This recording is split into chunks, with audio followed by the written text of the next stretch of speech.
नेपाल सरकार मन्त्री परिषदका 2082 माघ 8 गतेका मुख्य निर्णयहरू यस प्रकार रहेका छन्।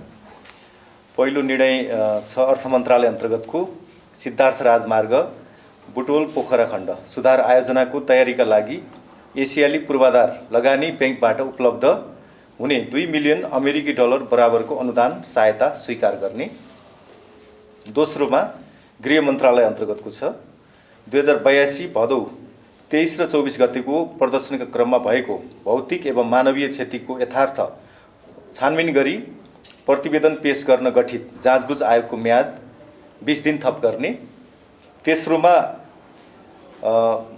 माननीय गृह मन्त्रीलाई नेपाल सरकारको प्रवक्ता तोक्ने।